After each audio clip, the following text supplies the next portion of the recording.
The number one pain point for participants to the meetings is the lack of relevance.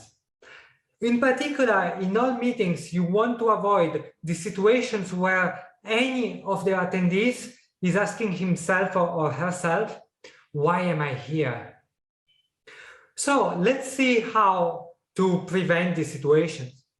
So number one tip is what I already explained. You want to improve the communication skills of all the participants of the meeting, including yourself, or at least everyone who's supposed to speak, because having a speaker which is boring or doesn't know how to make a point concisely and concretely and so on, that's one of the reasons why people get bored and they ask themselves, why am I here?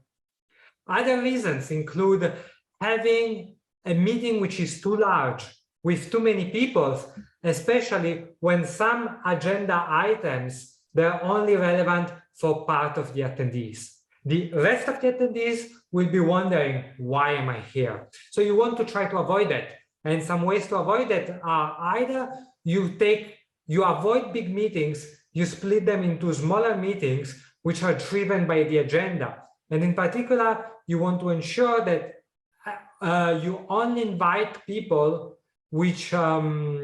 for which all of the meeting is relevant, all of the agenda points. Alternatively, you want to structure the agenda of the meeting so that maybe you begin with topics which are relevant for everyone, and then let's say once you finish them, and for example you only have the sales updates that are left in the meeting, you can say, okay, now everyone who has to do with sales stays in the meeting, everyone else can go, now we will talk about the sales update. That's another possible way to keep meetings relevant. Another way is to make the conversation more concrete, because a lot of times one reason why people are asking themselves, why am I here, is because they don't understand how what is being discussed could apply to them. And you can help that understanding by being more concrete or by explaining explicitly to people why what is being discussed now is relevant to them. And for example, you might want to stop, to interrupt 1 second a discussion which feels irrelevant to some of the people, just to explain to the rest of the audience what's going on and why it could be relevant for them.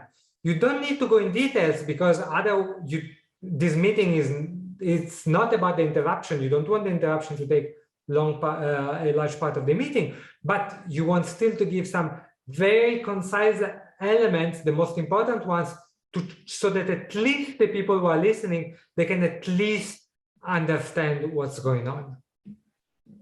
In general, just to summarize, you want to avoid situations in which part of the attendees ask themselves at any point, why am I here? Or what's going on? Why is it relevant for me? That's what you want to avoid. And there are many ways to avoid it. You can just ask yourself, after a meeting, you can ask yourself, was there anyone who at some point of the meeting thought that the meeting was irrelevant for them? Why? What can I change the next time to prevent this situation from occurring ever again? This is one of the ways that you will make your meetings more engaging and therefore more effective. Because the last thing you want is people who come to the meeting because they are forced to come to the meeting. They will come in a posture which is already more defensive, more disengaged. They won't listen much. They won't propose good ideas and so on. Instead, you want your people to come to the meeting, not because they have to, but because they want to. And people will come to the meeting because they want to, because it's relevant to them and because it's helpful to them. And that's the two things you should aim for. You should try to make the meetings relevant, not to you, but to the attendees. And you should try to make the meetings helpful, not to you, but to your attendees. Thank you.